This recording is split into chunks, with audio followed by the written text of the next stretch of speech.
Friends, మీకు కూడా ఇలా అవుతుంటుందా? మీరు రాత్రి నిద్రపోవడానికి వెళ్తారు, తొందరగా కాదు కొన్నిసార్లు లేట్గా కూడా వెళ్తారు, అయినా కూడా మీకు నిద్ర రాదు. మీరు చాలా ట్రై చేస్తారు, కానీ మీ బ్రెయిన్ ఒకటి తర్వాత ఒకటి ఆలోచిస్తూ ఉంటుంది. మీకు నిద్రపోవాలని అయితే చాలా అనిపిస్తుంది, కానీ మీ బ్రెయిన్ మాత్రం దీనికి ఒప్పుకోదు. మీరు బెడ్ మీద అటు ఇటు తిరుగుతూ ఉంటారు, చాలా ట్రై చేస్తారు, కానీ నిద్ర రాదు. ఇలా అవుతుంటుంది కదా. కొన్ని డేస్ క్రితం నాకు కూడా ఇలానే జరిగింది. యాక్చువల్లీ ఒక మూవీ చూడడం వల్ల నేను నిద్రపోవడం కొంచెం లేట్ అయింది, కానీ పొద్దున్నే తొందరగా లేవాలి. సో నేను తొందరగా నిద్ర లేవాలని కోరుకున్నా, కానీ ఎప్పట్లానే ఈసారి కూడా నా బ్రెయిన్ రాకెట్ స్పీడ్లో ఎగరడం స్టార్ట్ అయింది. మేము తొందరలోనే లాంచ్ చేయబోయే మా బిజినెస్ గురించి ఆలోచించడం స్టార్ట్ చేశా. ఇది చేయాలి, అది చేయాలి, అండ్ ఇంకా ఇలా చాలా విషయాల గురించి ఆలోచించడం స్టార్ట్ చేశా. అండ్ అలా ఆలోచిస్తూ ఇది రియలైజ్ అయ్యా, ఈ ఓవర్ థింకింగ్ ప్రాబ్లం నిజంగానే మనల్ని చాలా ఇబ్బంది పడుతుంది. అండ్ ఐఎమ్ షూర్ ఇలా చాలా మందికి జరుగుతుంది. ఇది ఆలోచిస్తూ దీని మీద ఒక వీడియో చేయాలన్న ఆలోచన వచ్చింది. అండ్ ఈ ఆలోచన వల్ల నాకు వచ్చే కొంచెం నిద్ర కూడా రాకుండా పోయింది. యాక్చువల్లీ నేను ఆ టైంలో ఒక పని చేశా, దానివల్ల నాకు నిద్ర వచ్చింది అండ్ నేను నిద్రపోయా. హానెస్ట్లీ చెప్పాలంటే ఇది ఎలా చేశానో నాకు కూడా ఐడియా లేదు, కానీ పవర్ ఆఫ్ నౌ బుక్ చదివాక నేను ఏం చేశానో రియలైజ్ అయ్యా. నేను నిద్రపోవడానికి ఏం చేశానంటే, నేను నా బ్రెయిన్ ని నా కంట్రోల్లోకి తీసుకుని వచ్చి దాన్ని శాంతంగా అయ్యేలా చేశా. కేవలం ఇది చేయడం వల్ల నాకు నిద్ర వచ్చింది. ఫ్రెండ్స్ చూడండి, ఈ పని చేయడంలో నేను మాస్టర్ని అయితే కాదు, అందుకే నేను ఈ వీడియోలో ఒక గురువులా కాదు, ఒక ఫ్రెండ్లా మీకు కొన్ని విషయాలు చెప్తా, ఏవైతే నేను ఈ బుక్ నుంచి నేర్చుకున్నానో. అండ్ మన మైండ్ని కామ్ చేయడానికి ఇవి నిజంగానే చాలా powerful. So let's start today's big problem. చూడండి, కొంత పర్సన్ వదిలేసి మాట్లాడితే చాలా మంది, మోర్ దెన్ 95% కంటే ఎక్కువ మంది మైండ్ ఉంటుంది కదా, అది మంకీ మైండ్ అయి ఉంటుంది. ఒక కోతి ఎలా అయితే ఒక ప్లేస్ నుంచి ఇంకొక ప్లేస్కి జంప్ చేస్తుందో, అలానే మన బ్రెయిన్లో వచ్చే థాట్స్ ఇటు నుంచి అటు మారుతూ ఉంటాయి. ఒకసారి ఇది, ఒకసారి అది, అండ్ ఇది ఒక వ్యాధిలా అయిపోతుంది. ఎగ్జాంపుల్ ఇమాజిన్ చేసుకోండి, సడన్ గా మీ చెయ్యి దానంతట అదే పనిచేయడం స్టార్ట్ చేసింది. మనుషులను కొట్టడం మొదలుపెట్టింది. ఎవరో తెలియని అమ్మాయి చేయి పట్టుకుంటుంది. అప్పుడు ఏమవుతుంది? తిరిగి అందరూ కలిసి మనల్ని చితక్ కొడతారు కదా. సో అలాంటి సిచ్యువేషన్ లో మనం ఏం చేస్తాం? ఎవరో ఒకరు మనల్ని చితక్ కొట్టే ముందు డాక్టర్ దగ్గరికి వెళ్తాం. నా చెయ్యికి సమస్య ఉంది అండ్ దాన్ని తగ్గించమని రిక్వెస్ట్ చేస్తాం, రైట్? జోక్స్ అసైడ్, ఇలాంటి వ్యాధి నిజంగానే ఉంది. దాన్ని ఏలియన్ హ్యాండ్ సిండ్రోమ్ అని అంటారు. దీని రిలేటెడ్ ఎకార్ట్ టోలీ బుక్ ఆథర్ ఇలా అంటారు, ఈ రోజు మన బ్రెయిన్ ఉంది కదా, అది అవుట్ ఆఫ్ కంట్రోల్ అయిపోయింది. అండ్ అన్నిటికంటే బాధాకరమైన విషయం ఏంటంటే, మనం ఇది నార్మల్ అని అనుకుంటాం. ఈ రోజుల్లో అందరూ ఓవర్ థింకింగ్ చేస్తున్నారు అండ్ ఎక్కువ స్ట్రెస్ లో ఉంటున్నారు. ఇదంతా ఎంత కామన్ అయిందంటే అందరికి ఇది నార్మల్ అనిపిస్తుంది, బట్ యాక్చువల్లీ ఇది నార్మల్ కాదు. ఓవర్ థింకింగ్ కొన్నిసార్లు ఒక ఎడిక్షన్ లా అయిపోతుంది. కొన్నిసార్లు మీరు నాకు ఉందని యాక్సెప్ట్ చేస్తారు, కానీ యాక్సెప్ట్ చేసిన తర్వాత కూడా కంట్రోల్ చేయలేరు. మీరు చేయగలరని మీకు అనిపిస్తుంది, కానీ మీరు చేయలేరు. సో మరి ఏం చేయాలి? ఫస్ట్ మనం ఇది అర్థం చేసుకోవాలి, the real reason behind over thinking. Imagine మీకు సమోసా అంటే చాలా ఇష్టం, స్పెషల్లీ ఒక రిలేటివ్ ఇంటి దగ్గర.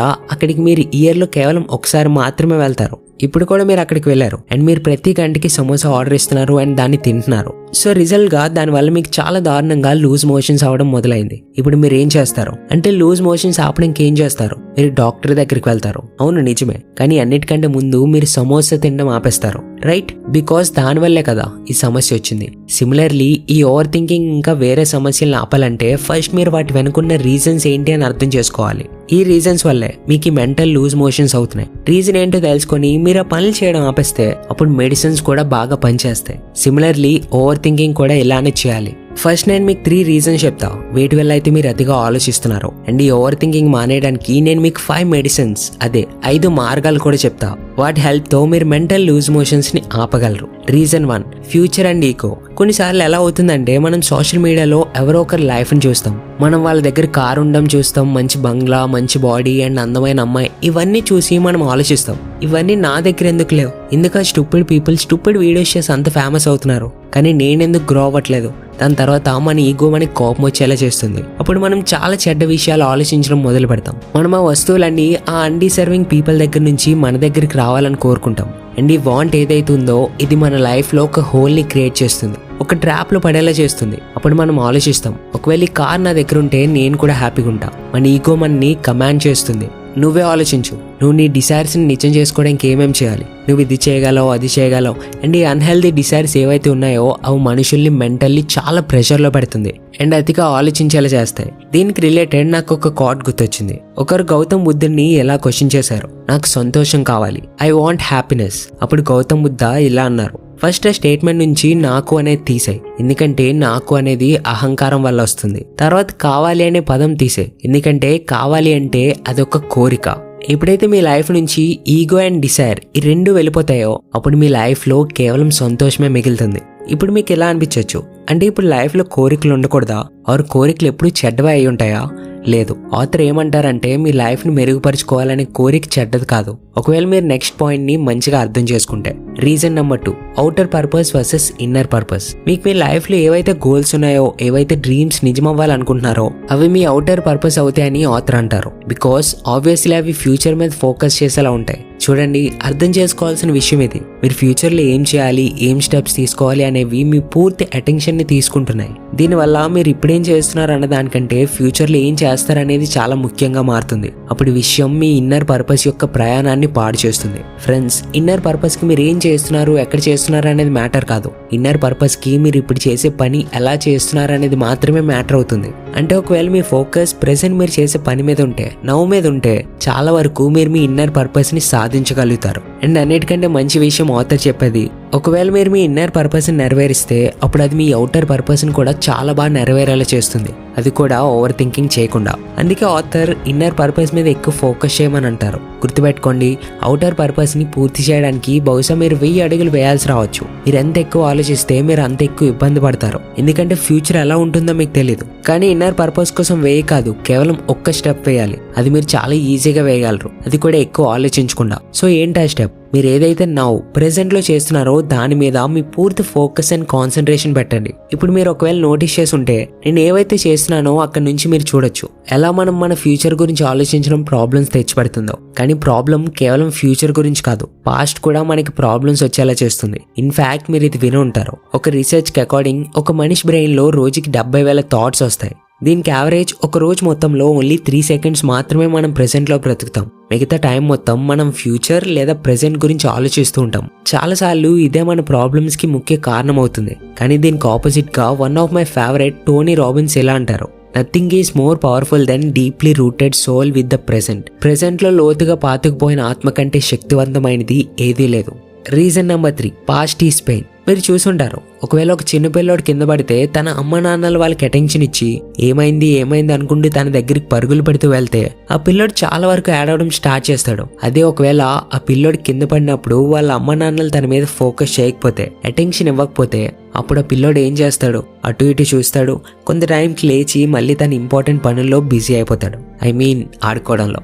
చూడండి, చాలా మందికి వారి గతంలో చాలా చెడు అనుభవాలు ఎదురై ఉంటాయి. అండ్ వాటిని ఎదుర్కోవడానికి మనుషులు ఈ 3 వేరు పనులు చేస్తారు. ఫస్ట్ ది అన్నిటికంటే వర్స్ట్, కొంతమంది పదే దానికి అటెన్షన్ ఇస్తారు. పాస్ట్ ఎక్స్పీరియన్స్ ని వాళ్ళ మైండ్ లో రీప్లే చేస్తారు ఒక యూట్యూబ్ వీడియోలా. అండ్ ఎప్పుడు వాళ్ళని వాళ్ళు తక్కువ అనుకుంటూ వాళ్ళ మీద వాళ్ళే జాలి చూపించుకుంటారు. ఇది వాళ్ళని ఎంతో బాధపడుతుంది. బికాస్ బ్రెయిన్ కి కొన్నిసార్లు రియల్ ఇంకా ఇమాజినేషన్ మధ్య ఉన్న డిఫరెన్స్ తెలియదు. ఎగ్జాంపుల్, ఒకసారి ఒక బాస్కెట్బాల్ టీమ్ కి ఇలా చెప్పారు, మీరు కేవలం మీ ఇమాజినేషన్ లో రోజు ప్రాక్టీస్ చేయండి, రియాలిటీలో ప్రాక్టీస్ చేయొద్దు. అప్పుడు వాళ్ళు ఎవరైతే ఇంట్లో కూర్చొని ఇమాజినేషన్ అండ్ రియల్ అసలు ప్రాక్టీస్ చేయలేదో ఆ టీం కంటే బెటర్ గా పర్ఫామ్ చేశారు. అంటే దీని నుంచి మనం ఏం అర్థం చేసుకోవచ్చు అంటే, ఎప్పుడైతే మీరు పాస్ట్ లో జరిగిన వాటిని బ్రెయిన్ లో తలుచుకుంటారో అప్పుడు అది మొత్తం రియల్ లాంటి పెయిన్ ని ఇవ్వగలదు.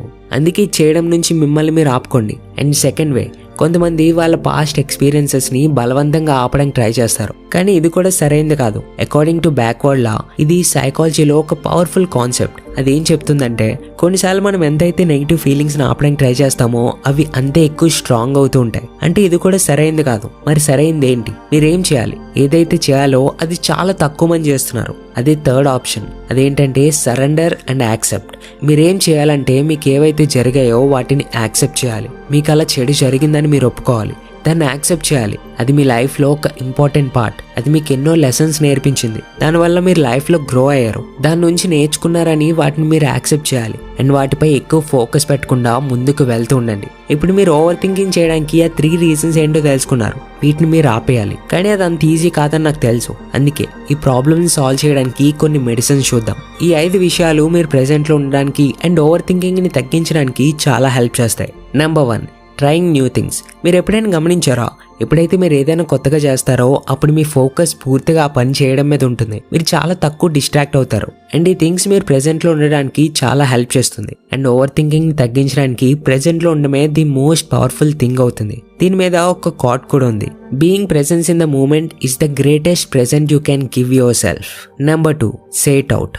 బయటికి చెప్పండి. ఎప్పుడు మీ బ్రెయిన్లో ఓవర్ థింకింగ్ చేసే బదులు ఎవరో ఒకరితో మాట్లాడడం మంచిది. ఎందుకంటే చాలాసార్లు మీ బ్రెయిన్లో బిర్యానీ చేస్తూ ఉంటారు, కానీ మన థాట్స్ పంచుకుంటే తెలుస్తుంది అది బిర్యానీ కాదు కిచిడి అని. ఆ విషయం సింపుల్ అండ్ ఎక్కువ ఆలోచించాల్సిన అవసరం లేదని తెలుస్తుంది. థర్డ్ మెడిసిన్ ఏంటో చూసే ముందు ఒకవేళ ఈ వీడియో నచ్చితే ప్లీజ్ లైక్ చేయండి. అలానే మీరు సబ్స్క్రైబ్ చేసి బెల్ ఐకాన్ కొట్టడం వల్ల ఇలాంటి వాల్యుబుల్ కంటెంట్ మీరు మిస్ అవ్వకుండా చూడొచ్చు. So please subscribe.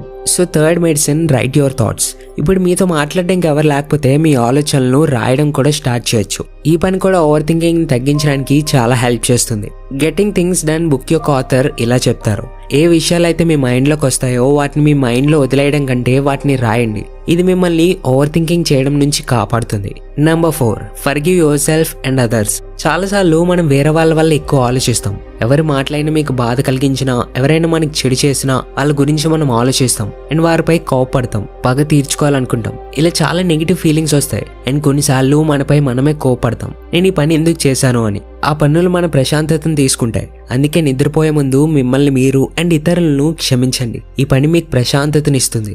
Last medicine number 5 is meditation. 5000 problems కి ఒకే ఒక్క సొల్యూషన్ మెడిటేషన్ అని అంటూ ఉంటారు. ఇది కొంతవరకు నిజమే. మెడిటేషన్ మీ మంకీ మైండ్ కంట్రోల్లోకి తీసుకురావడానికి, ఓవర్ థింకింగ్ ఆపడానికి అండ్ ప్రశాంతంగా ఉండడానికి సహాయపడుతుంది. అందుకే చేయడం కూడా స్టార్ట్ చేయండి. మీరు యూట్యూబ్లో గైడెడ్ మెడిటేషన్ కూడా ఫాలో అవ్వచ్చు.